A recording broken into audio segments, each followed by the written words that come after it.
Hello and welcome to the Choreolosophy Podcast, a weekly podcast whose mission is multifaceted. Each week when you tune in, you will find episodes that question best practices, challenge music education dogma, facilitate conversations about touchy topics, demonstrate pedagogies, and conversations where colleagues learn from each other. This is the First Days of Choir, Part 5. The fifth part of a series that I've aired in the month of August mostly on the Choreolosophy Podcast that has been inspired by one of my favorite educational texts, The First Days of School by Wong. With regrets, Harry won't be making much of an appearance in this episode, as it gets a little bit more music specific than Harry ever would have mentioned in one of his books. So I'm going to be leaving his text directly behind in episodes 1, 2, 3, and 4, so make sure you don't miss those. This one is going to be more focused on some of the specific musical elements that would be particular to us at the beginning of the school year as mostly vocal or music educators. I'm also going to be playing some live clips into my first days of school with a few of my groups. Apologies to some of the people who wrote in, and there were a lot of you that wrote in asking specifically to see clips and see video into my actual first days of school, especially with my beginners. And here's the deal with that, guys. I thought people have been asking me that for years, and I just don't feel good about it. I don't feel good about turning on the camera when the beginners who are already scared out of their minds to be in my class where we sing a cappella and make noises in front of each other and sometimes by ourselves and all this kind of stuff. It's already scary. I'm not turning the camera on for them. So the groups that you're going to see are our kids that have come back for multiple years. So you could think of it as, in fact, there's one intermediate group. That's the youngest group you'll see, and they're in their second year in our high school choir program. You'll see our third year, mostly kids, and you'll also see some clips from, I guess, what you would call my most advanced group, which is my chamber choir that meets outside of school. And you're going to see some moments from their first day of instruction. And there will be longer clips that the Patreon subscribers will be able to find in private links over on the Patreon page, or if you're a paid Substack subscriber, you'll have access to those as well. And finally, we're also going to have a portion of the episode where I reflect myself as just kind of a way to be vulnerable and open up to you about ways that you could be reflecting about how your school year has started. I'm assuming now that as my voice reaches you, most educators in this audience have already started school. So what happens when a certain thing doesn't go super well, or you'd like to redirect, or you want a do-over on that year? You don't want to lose this year. Like Wong says, if you don't start well, it's really hard to get going. Well, it is hard, but it's not impossible. So you'll be getting a little bit of all of that in this episode. So stick around, and I hope you find this one as useful as the Harry-inspired episodes that came before. Choir directors, music educators, show planners, you pour your heart into your music. Shouldn't your events get the same attention? That's where Ludus comes in. Sell tickets, promote your concerts, and fundraise with ease. Selling merchandise and concessions? Ludus Retail makes in-person sales effortless. Running choir camps or workshops? They have a classes feature that keeps registration simple, and when you need help, the live support team is ready to pop up with real answers from real people. The best part? It's completely free for organizations. Thousands of music programs already trust Ludus because great music deserves more than just a ticketing system. Are you a director new to the profession? Or are you a seasoned director who is in a new place? One of my favorite tips for generating interest in the program and to instill buy-in is to plan a trip.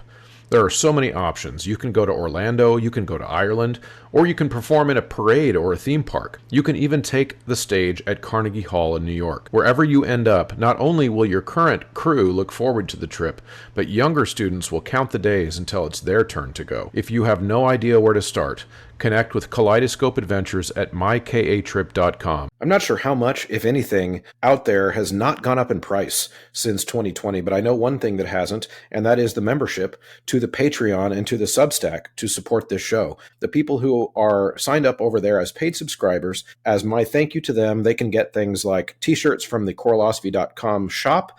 They can also get access to my Google folder of teaching materials that I've talked about on the show for over the years. And of course, they just want to help make sure that this show can continue. And one of those benefits is a shout out on the show. Shout outs for the Inner Circle and producer tiers go to Brian Long, Chandler Smith, Venture Studios, Jonah Clixbull, Ulrike Igrain Munoz Alarcon, Angie Schilling, David Kowalczyk, Jared Hendricks, Kyle Peterson, Max Jackson, Michael Herron, Nathan Hines, Rebecca Chalk, RJ McCracken, and Steve and Kathy Kakachik. So one of the reasons that I had the idea to do this Harry Wongless episode of as part 5 is that I was getting some questions after parts 1, 2, 3, and 4 that, of course, I'm not surprised to get. They were more choir specific, and I thought I would leave Harry behind. And one of the most common questions, in addition to, can we see your beginners? And I thought about it, but I think, no, I don't think that's the right thing to do. One of the other most common questions was about voicing the beginners. So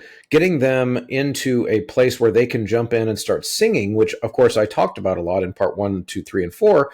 Like, yes, it's important that they're singing right away, that they're sounding good right away, etc. And these were really good questions, which is basically, well, but how do we do that if they're new to our program and we're not sure how they should sing, where they should sing? Should they sing tenor? Should they sing bass? Should they sing alto or soprano? Should they sing hard stuff or easy stuff, etc.? And if we want them to do stuff right out of the gate at the beginning, then how do we parse that? So those are all great questions, and I got lots of questions that kind of centered around that. So let's take voicing first, and I'm going to say something very controversial, which is that boys and girls are different. Their educational needs are different, and their vocal needs are different. And so I strongly advocate for gender-specific tenor, bass, and soprano alto choirs. Because, of course, there is just too much research that shows that the educational and emotional needs are different. But then, of course, we should also, as professionals, all know in vocal area that their vocal needs are different. So when we get tenors and basses, if we're talking about 8th graders, 9th graders, etc., when that voice is starting to change, they just don't want to sing in front of the girls. And of course, there are exceptions out there. And if you've got a program where your changing voice guys sing freely and openly and with vigor in front of the girls and their voices crack and all those things happen, and it all happens in the same room, then more power to you. I would love to find out how you do that. I just know that that's not super typical of the way that the guys that age feel and respond. So what we do is when they get to 9th grade, I wish it was before, but our school district won't let us do it, is when they get to 9th grade, we separate them out into tenor bass group, beginner tenor bass, and beginner soprano alto. So the voicing then, that creates an environment where the voicing process can be different for both classes because they're different processes. They're different vocal functions. Now, I will say that the process that I do now, if I were to retire and go somewhere else, which a lot of teachers do, and go teach somewhere else in a place that I didn't have beginning tenor bass separate and beginning soprano alto, I would still voice them differently. And I would explain to everybody, like, oh, it's not fair. Okay, so why are we all doing something different? And the reason would be because equity. The reason would be because we give an education things to the people based on what they need, not to make them all the same. Okay, so that would be my argument. And so here's basically what we do. Within the first 2 or 3 days in tenor bass, like very, very, very quickly, as quick as I can, getting through all those other things, we are already voicing. Because with the tenors and basses, it is a different thing altogether, a completely different thing to ask a 14-year-old whose voice, say they're cambiata still, right? And singing tenor even is going to be a stretch for that kid. To be singing the same music as all the boys across the room whose voices have already dropped an octave, and they're constantly being asked to sing the same stuff. And if we wait a couple weeks into the school year to figure out who those tenors and basses are, that's a long time for that kid to suffer. And on the flip side, where those boys who have just recently hit the basement and they don't know how to negotiate it, they don't know how to get up into that upper octave, etc., and they're standing right next to the cambiata, hearing all those interesting higher octaves, and they don't know how to function, they don't know how to get their voice to go up there without hurting, and so we've got a whole bunch of worms in a can that we need to put back in. And so the voicing, in my mind, of the group starts right away with the tenors and basses. Whereas with the sopranos and altos, it's not as critical. In fact, I would point to the episode that happened here on the show with Bridget Sweet, and she was in Missouri recently talking about the identity, the kind of sometimes harmful identities that choir directors place upon adolescent females with this connection to I am a soprano or I am an alto. Let's think about that contrast. If I asked that cambiata boy to sing bass in 9th grade, he's just physically going to be unable to phonate at those pitches. So I'm asking him to do something impossible. And regular listeners, you know how I feel about asking people to do things that are impossible. It's not going to lead to good mental health outcomes for anybody involved. Whereas if I'm asking a 14-year-old female student to sing alto when she is maybe biologically or whatever a soprano, that's a lighter lift, doing something different than they normally would do is a lighter lift. We're not talking about these octave displacements that we deal with in tenor bass choir, right? So in soprano alto classes for beginners, we do not assign soprano or alto ever, all school year long, at all. And of course, they do come to us with identities budding already of, well, I sang soprano last year. I'm a soprano. And in their mind, I sang soprano last year equals I am a soprano. And I sang alto last year equals I am an alto. And of course, that word am is tricky. And I try to train that out of them right away. You sang alto. That doesn't mean you are an alto. You sang alto. And of course, they look very confused at first. And then we have the conversation. We always talk about why we're doing the things we're doing. And this is right again out of Harry Wong. Kids need to know what they're doing, but also why. And so we talk about for the sopranos and altos that we're actually not going to voice you anytime soon. We're not going to tell you that you're a soprano, you're an alto. What we do with them is completely different. So now I'm going to kind of lay the scene, right? So at the beginning of the school year, sopranos and altos come in, typically, on average, of course, even though there are distinguishing factors and features on average between males and females in adolescence. But of course, the disclaimer is everyone is an individual and not everyone fits within those binaries.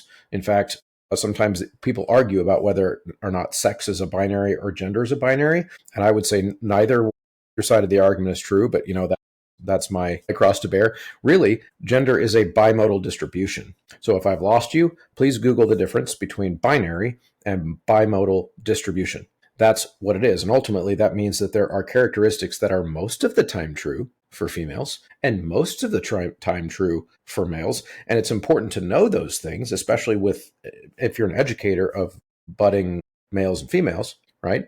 But it doesn't mean it's always true. And so we have to be careful with that kind of dogmatic language of this is what boys do and this is what girls do. And we bake this into the whole conversation, okay? But we also talk about how the soprano and alto, or the typical female and adolescent voice functions and the male voice and adolescent functions, and how they are different, but also how they're similar, right? So this is, again, the attempt is to try to tie all these things together.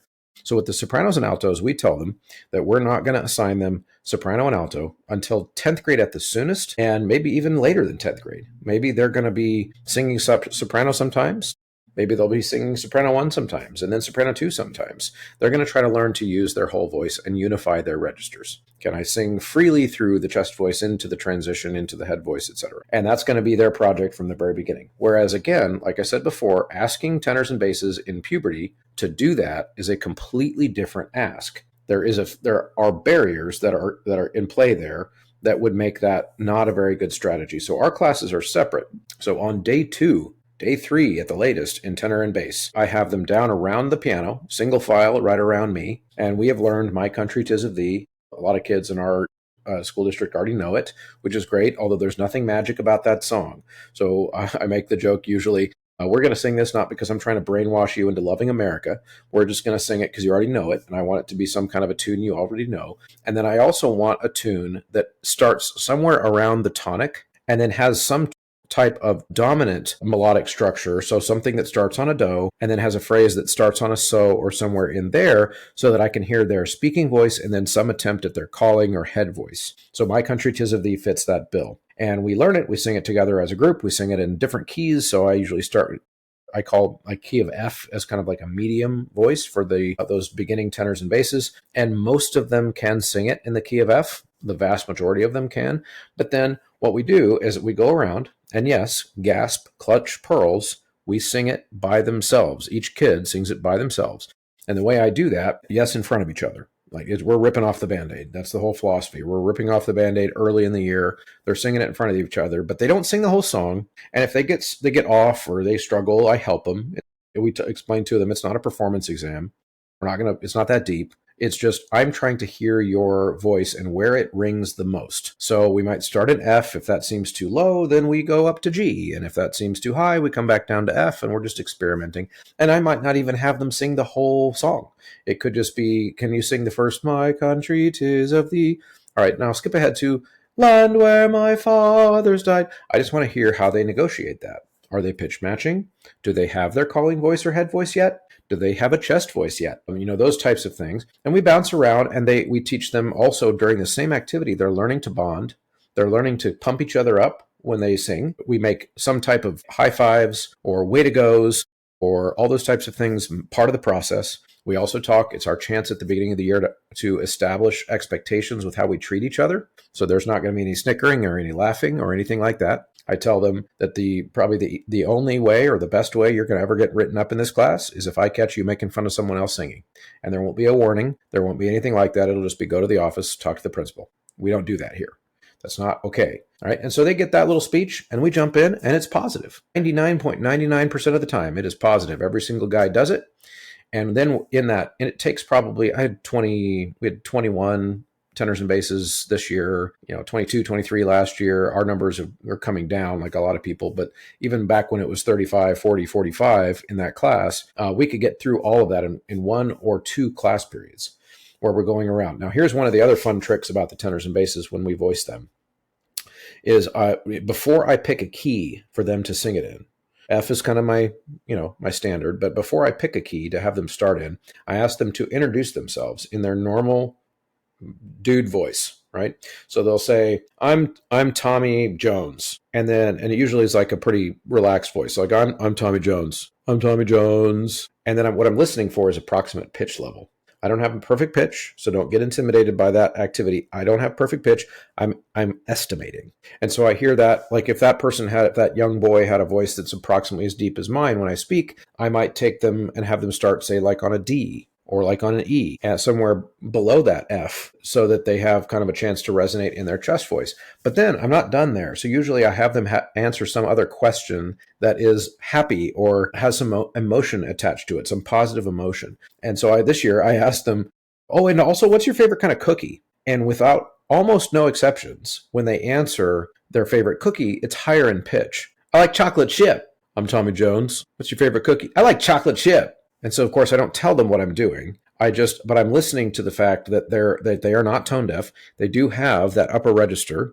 They use it with their vocal affect. Episode 160 with Ken Bozeman about that vocal affect concept. Go listen to it. It's hugely important and so awesome, where we go into this concept of getting kids, young singers, beginning singers, to attach the vocal sound that you're trying to make to some emotional speaking sound. It is so much easier for them to get these things. Okay.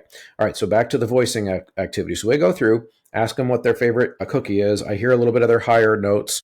I hear their lower notes when they speak, and then I pick a key. And I've been doing it for so long that I usually get pretty good at it. So I can get it in the first or second try of where they're going to sing My Country 'Tis of Thee pretty darn successfully. Now, exceptions would happen, of course, if you've got kids that are not from the United States, or maybe they grew up somewhere else and they didn't learn that song. And so I always have backups in mind, even if it's as simple as a call and response, kind of an echo game, where they're not singing something they know, they're singing something I sing in different keys and seeing if they can echo it back. There's ways to modify that activity so that it's not exclusionary or it's not going to make the kid who doesn't know My Country 'Tis of Thee feel stupid. And you can work that into the class as well. So then, again, with the girls, the contrast is that we don't need to do that right away. And so we don't. Instead, they get assigned to groups 1, 2, and 3. And over the first week or so of school, we're observing their behavior. We're trying to listen for where the louder, more confident voices are. Oftentimes, it's based on their eyeballs at the beginning of rehearsal, at the very beginning of the year, which kids seem to be plugged in. Where's the noise coming from when we do our exercises and our reading and et cetera. And then create a standing chart or a seating chart if you have chairs that mixes around where some of that confidence goes, but they get assigned to groups 1, 2, and 3. And the way I do it doesn't have to be the way you do it, but the way I do it is I color code them on a spreadsheet, and then I project that spreadsheet up onto the screen, and that becomes their standing chart with their very semi-randomly assigned groups 1, 2, and 3. Then you've got, and it could be groups 1 and 2, or it could be 1, 2, 3, 4, depends on how many kids you have, et cetera. But that's not really the important part. The important part is they're not called soprano, alto, and soprano 2. They are just group 1, group 2, group 3. You could name them Tina, Tammy, and Tommy. It doesn't really matter what you name them. But the point of it is that whenever a new song gets passed out, we're going to use those numbers to reference who sings what part. So far this year, our girls in soprano alto beginner class, they've been assigned to a song where everybody already has been assigned to a song that they sing soprano and a song where they sing alto. And we're going to explain why that is A, possible, and B, really good for you, and C, you're too young to know what voice type you are. Your voice is changing too. We get to have that conversation because a lot of times you'd be shocked at how often girls get to ninth grade. They know the boys' voices are changing. That's famous. The boys' voices are famous. The girls' voices, they don't realize they're changing. And so we talk about that, like, oh yeah, it's changing. Have you ever heard a recording of yourself talking when you were like 11? And they're like, I mean, I could go find one. My mom would have one. Well, go listen to it. You will now notice that your voice has changed a lot. It just doesn't change as drastically, maybe not as far, et cetera, in pitch as the boys do, but it does change. So these are all things that we can accomplish within the first week of school by dedicating the time to go through and hear the individual voicing needs of all those tenors and basses. It gives us the chance to get started with the music in an effective way sooner. But in the sopranos and altos, we're trying to achieve something different, to be honest. We have different goals with how we're going to try to get them going. But it is both in alignment with what they need at that age. So I hope that little discussion and that little topic was helpful. In the next part of the episode, we're going to do some clip listening. And then at the end, I'll do some reflecting on how the first week has gone so far. I don't know if you've heard about it. If you haven't heard about it, you've got to go try 3-Minute Theory. You can go to 3minutetheory.com and you can check it out now when you decide to get this comprehensive system of pre-made materials for your music theory related concepts. You just go into that account and pull out tons of ready-made material. I don't think you'll be even able to teach all of it in 1 year. It's so much stuff that you can tailor make and custom make to your needs. So go check it out. And of course, use the Choreolosophy discount code when you sign up to get a 15% discount on your membership. The first clip you're going to hear is from my chamber choir at our back to school retreat. So this is minutes after I saw them again, all gathered in the same place for the beginning of the school year. Technically, it's not the first day of school, but it is the first day of rehearsal for these kids. It happens prior to the school year starting. And so this rehearsal clip that you're going to see is an awesome, certified, straight up banger of a piece of choral music called Hope by Zachary Moore. And this is the first time they have seen it. So it was handed to them. It was not sent to them ahead of time over the summer to study. It was just handed to them. They were given about 15 minutes to take it out into sectionals, and these are student-led sectionals. Now, keep in mind, this is my most advanced group, so they've been through the boot camp, so to speak, of how to put all this music together on their own. And if you're curious more about the student-led sectional aspect, you can also look up that episode. I have an episode mostly filmed at this retreat location in previous years of how those student-led sectionals are put together over time and then the result of them. So this clip is their very first time leaving for sectionals for about 15 minutes and then coming back together to try to combine Hope by Zachary Moore. So stick around and listen to this one, and I hope you enjoy this little peek into it. And like I said in the intro, the rest of this rehearsal portion is available to Patreon subscribers. We're going to try to sing what we learned. On your starting pitch. 1, 2, G, and mi, mi, sol. Sol, sol, sol,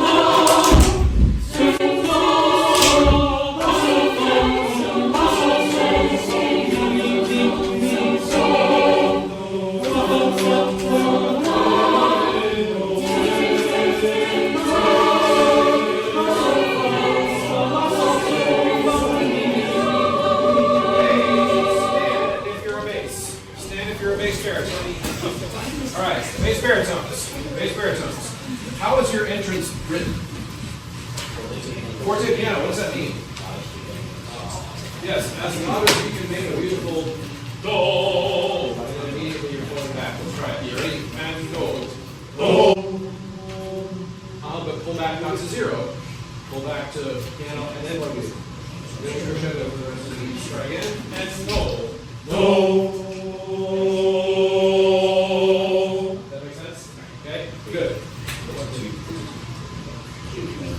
To forte by D4. Or, sorry, forte by D3. Yep. Try again. Ready? And go. Do.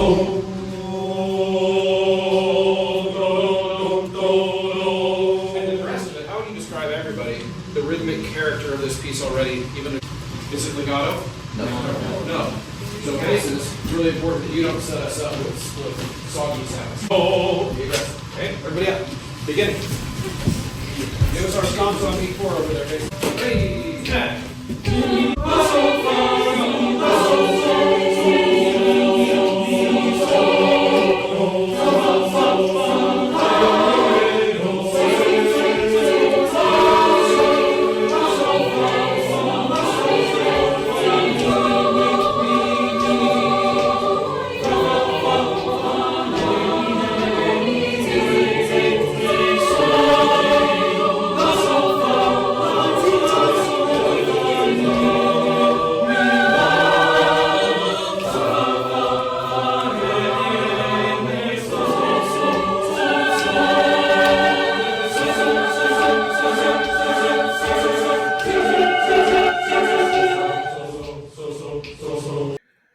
Next up, you're going to hear some of the very first day of school, so the actual first day of school of the class at our school that we call Advanced Treble Choir. This means that these are mostly girls, but singers on the treble clef who sing in their second year in our program or third. So they're back for a second dose of treble voices, and these kids are kind of also have a year of boot camp, so they know how to start class. They've already been through a lot of the routines that I discussed in parts 1, 2, 3, and 4 that are true for us, right? So your classroom and your routines, et cetera, would be different, but hopefully your kids that come back for multiple years would start to be trained on how that routine goes so that they can get to the fun stuff quicker. So this is them doing some of their early in-class sight reading. You're seeing them work through a level 5 sight reading factory, 3 parts, and these are mostly 10th graders on the first day of school. And it's kind of rusty, and they giggle a little bit in this clip about how rusty it is. But if you watch the rest of the clip, you'll see them collaborate and work together and try to solve those problems. And then, of course, we move on with the rest of the rehearsal. Okay, now how do you know which line to sing? How many parts did I set up today? 3. I set up 3. So how do you know which part of the chart to read? The colors of the bottom part. Where it says top part, middle part, bottom part. Yes. And I don't mean like my haircut in junior high.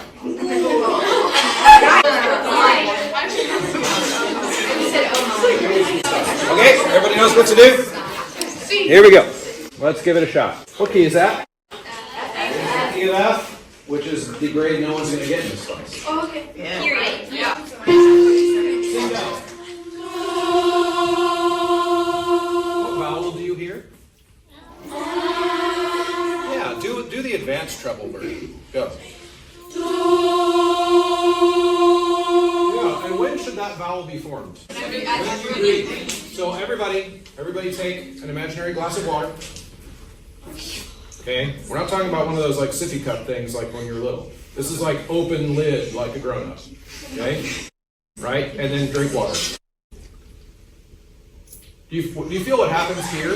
Yes. It just goes, right? So imagine, don't talk, imagine that your breath in is really drinking water and then sing do. Okay, try it.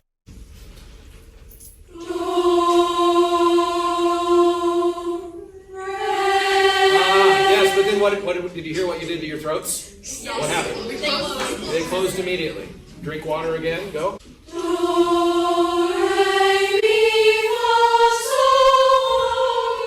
going. Keep going. Keep the throat open.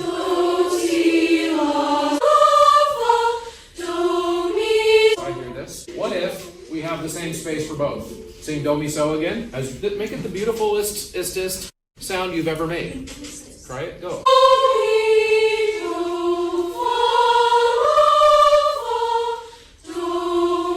What is the challenge that keeps getting us on that mi and makes it not pretty? We are trying to close our whole darn vocal tract to make that M sound. Do we have to? Watch.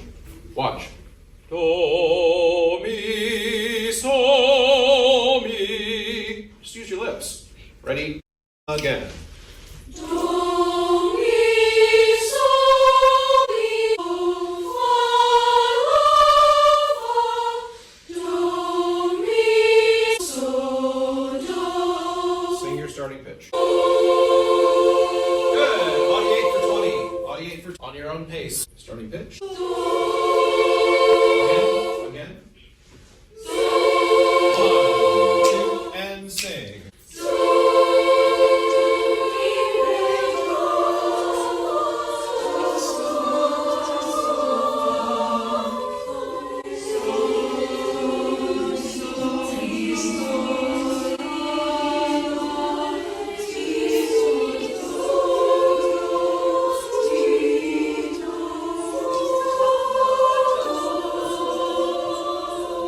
Altos, way to keep trucking. Everybody else, what happened?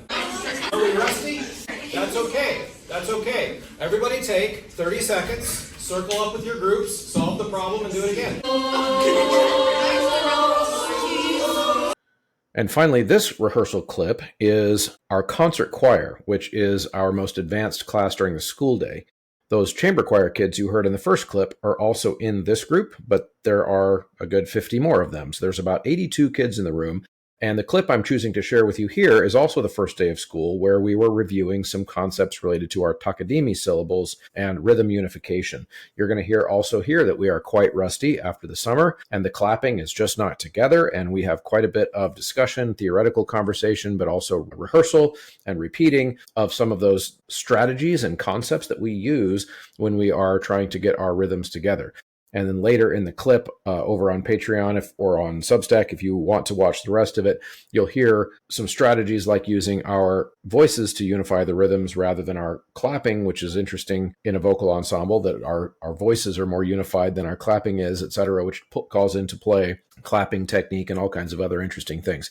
So tune in to this clip and see if you find anything that you can use here. I'm talking about the friend in me part that he was having trouble getting us to do correctly right away. Any guesses? George? It's because that's not the way we've learned it. Because that's not the way you already knew the song. Right? So what's that a good lesson for at the beginning of the choir year about audiation? Because that is related to audiation. It's whichever version is playing in your head the loudest is the one you will sing. Does that make sense? Yeah. And so that's like just a good way for us to think about, so then what if I learn it wrong? Any music, what if I learn it wrong? I have to practice it right a certain number of times so that the right version is the one that I hear in my head. Okay, so let's play some games that we would have played last year. Let's do this one first.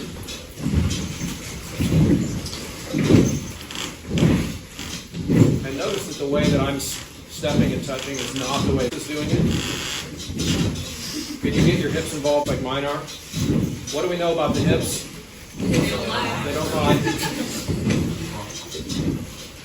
Now do this one.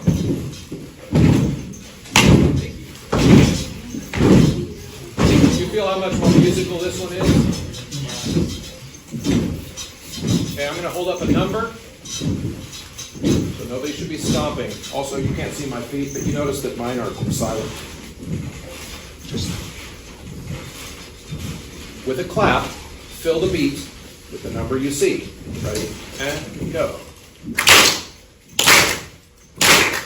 And what are we doing A to our C?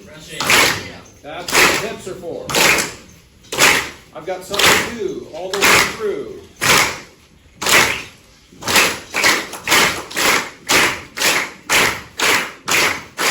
The rushing is happening in the tenor section. Let's fix it. Let's fix it. In an ensemble, we should never do that many measures incorrectly, because we can hear that it's incorrect. And so then what do? We fix it. We would never start laughing about how incorrect it is and then start doing it louder, because that would be, that's just lame. Try again. Ready? And go.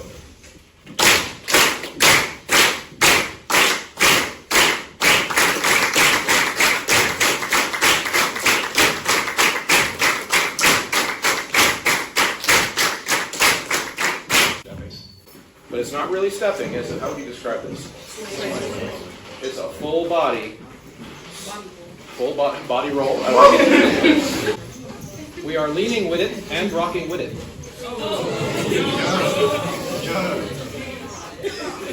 With our voice. Are we ready? And go. So we start these school years and we pour a ton of our emotional energy into making sure they're set up well for the kids and that we're set up for success. And for many people, and I know I see this on Facebook and I get these questions from young teachers or maybe teachers who are transitioning from band to choir or from middle school to high school or high school to middle school, etc. And we're trying something new in our career. And we put all this emotional energy into it because we want kids to be successful and we want them to like our class. And one of the insights from Harry Wong's book that we know is that how the year starts is disproportionately impactful than any other part of the school year in terms of setting the tone.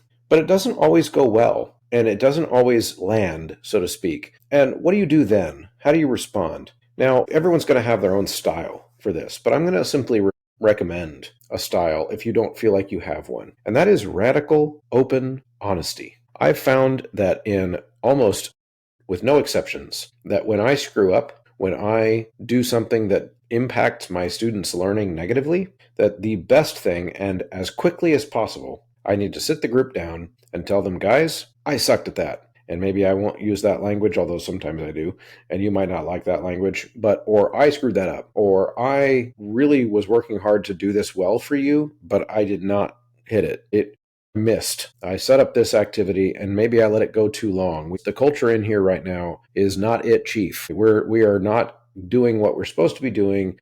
The class is not going the way it's supposed to go, and it's not feeling the way it's supposed to feel. And usually the way I start that conversation is, even if it's a student being a jerk, or even if there's something going on outside of class that kids are bringing into the environment that's making it not very positive, toxic soup or whatever. I don't care what all those things are. Those other things are. I start this way. I start by saying, guys, it's my fault. I let it get this way. I have the power in this room. I am setting the tone. I'm setting the procedures. And I saw that it wasn't going well, and I let this go too far. We are not learning quickly enough. We are not behaving towards each other the way we're supposed to be. Whatever your situation is that's not going well, I just lay it out. I don't beat around the bush. I don't pretend it's not happening. And the very first thing I'll do is take responsibility. I didn't solve this quick enough. I allowed this to happen, whatever. This is me. Now, the kids, oftentimes, we don't give them enough credit for what they will usually say in response. They will usually try to share some of that responsibility. Now, I'm not trying to manipulate them into saying that. I'm not compliment farming or whatever, but they usually do it on their own. They say, like, Mr. Munce, yeah, but we're talking too much. Or, yeah, but we're late to the risers. Or we're not all bringing our pencils. Or, yeah, but lots of people are being mean to each other behind their backs, and it's making it hard. I even had a kid raise their hand once in the last couple of years of all the political upheaval that's going on in the world to say, I think we're stressed about the politics, like it's dividing people. I actually had a kid in high school saying that, right? So it opens the door, but I'm modeling that responsibility, which then also makes it cool, so to speak, or makes it okay for them to accept some of the responsibility. Because the reality is, as a teacher, even though I do say that the buck stops with me in terms of what goes on in the classroom, in reality, it's not really one person's fault, teacher or not, when things don't go well. Everybody's got to do their part. And so by offering that up, it's almost like making myself the sacrificial lamb at the beginning of the conversation. It opens up others to do the same. I learned certain lessons from really, really good bosses that I had over the years. So let me give you a story, and I think this will be relevant. Once I was working in church music for a man who was nearing retirement age, and I think one of the best bosses of any kind I've ever had. His name was Reverend Ron Galvin, and I was the church choir director and a part-time employee. The church was struggling with money. This was back around kind of in the immediate aftermath of the 2008 stock market crash and housing market crash, and people all over the place were cutting budgets and cutting programs, reducing pay even. The school district that I worked for at the time froze pay for 3 years during that time, as in no cost of living increases for 3 years. And it was a very tough time financially for a lot of people. And the church staff was not asked to take a pay cut. That he didn't come to us and say, hey, will you take a pay cut? He simply, in a staff meeting, announced that he would be taking a pay cut. The church really needs this. I will be taking a pay cut. And so, of course, I raised my hand and said, I will also take a pay cut. And then other people started raising their hand and said, I will take a pay cut too. Because we all saw the numbers. We saw the books right in front of us in the staff meeting. But he didn't say, this is your responsibility. You guys should take this pay cut too. Because he knew that by modeling that he was going to get a greater buy-in from the rest of us. Of course, the lesson I learned, and I was a relatively young professional at that time, but that was so impactful. I respected the heck out of him for that, because he could have asked me, he could have just said, I know you have a young child at home for the first time and you just had a pay freeze at school, and now I'm asking you to take this. And I probably wouldn't have felt as good about it. But he gave me the freedom, he gave me the space to step up and do what was right on my own. And sometimes when our classroom environments are not healthy, we need to give our students that opportunity too, to not have their brow beaten, but to have the opportunity to step up. And oftentimes that is our decision of how we present those issues. So let me give you some examples to starting the school year, but that maybe would put this into a frame of reference that would make sense. So this school year, I will say, is one of the best starts to any school year that I have ever had in my career. This is year 23, and I don't know whenever I remember every single choir on our campus having high energy, positive, like so excited to be there moments. Definitely not since the pandemic. And I don't know that ever before. There's always been like the one choir that you have to drag along, or the one group of kids that are just like kind of toxic or whatever. I don't have any of that right now. And I'm knocking on wood, and it's a long school year ahead of me. I'm sure we'll have our challenges, but the start to the school year has been incredible. And I don't think it's because of any one thing, but I sure think making those 4 episodes that I did to start the school year before my school year had started, to where I was really thinking about all aspects of how the school year was going to start, might have had an impact in that. And so I hope that in many ways, as you guys process some of these things, that your future school years will be awesome too. All of that being said, we will miss. I'm a veteran teacher and I've been doing this for a long time, but I will still miss. There will be years that I miss between now and the time I retire. But those conversations where we are able to press pause and reset are really, really crucial. And that's its own set of skills, is to say, I know that it's been like this, but it doesn't have to be like this forever. What do we want to do? And I do think those have to be we kind of conversations. Because when things are negative in a classroom, when the teacher and the conductor, especially that conductor-singer dynamic that can be so power imbalance and all that, where when the teacher starts to get meaner and meaner and meaner to make it happen and make it happen and make it happen, it just is a hole that keeps getting deeper. We can't dig our way out of that. And so it has to be a pause, a reset, a buy-in moment. And so if you're going through that right now, then what I would suggest to you is to simply say to your kids, sit them down, put the music down, and talk about it. Talk about how it makes you feel. I'm not suggesting that you start crying in front of them and trauma dump on them. That's not what I'm saying. What I'm saying, though, is to be vulnerable in a way that is professionally responsible. Be vulnerable, be open with them, and say to them that this is not going the way I want it to go, and I think it's not going the way you deserve it to go. How are you feeling? And let them talk about it, because ultimately, even the kids that are like goofing around a lot, they ultimately wouldn't be there if they didn't want to do music at a high level or do music in an academic setting, like in a school. Give them a chance to talk about how to make it better, and then get involved, and then start the episode 1 of our back to school series and start over and tell them that's what you're doing. We're going to pretend like it's day 1. Let's start over. Let's pretend like summer break is over. We're starting choir today. It's week 2, but we're going to pretend like it's day 1, and we're going to get a refresh. That's not perfect. I think Carrie Wong was right about this. It's not perfect. It's really best if we get it right on day 1, but that doesn't mean we always will. So folks, good luck. I hope this series has been a useful thing for you. As I've always been saying, for the last 5 parts of the series, if I think of more things, I'll just make a part 6. But right now, I'm going to go focus on school and focus on the interviews and the guest appearances that happen on this Choirosophy podcast. I've got some more awesome ones coming up this fall, and I hope you stick around and continue to be part of the conversation. I value you and your listening, and I value your contributions on the Patreon and your using of the promo codes and Sight Reading Factory and my music folders and my 3minutetheory.com and the sheet music at Graphite and all those things. When you use that promo code, it really helps me out a lot. It's why I'm able to do this. And the Patreon subscribers keep the lights on, so I appreciate all of you so much. Thank you. See you next time. Thank you so much for sticking around to the end of a conversation. If you are still hearing my voice, that means you're one of the MVPs, one of the diehards, one of the real ones, as the kids say. So if you are willing on the way out to check out a few different ways that you can help me continue to make this show high quality. 1, use the promo code. That's the biggest one. At Sight Reading Factory, at mymusicfolders.com, at mychoirropes.com, at graphitepublishing.com, and endeavormusicpublishing.com. All of those take the Choirosophy checkout code. And of course, now the newest one is 3-Minute Theory. You can get a 15% discount when you enter Choirosophy at checkout there.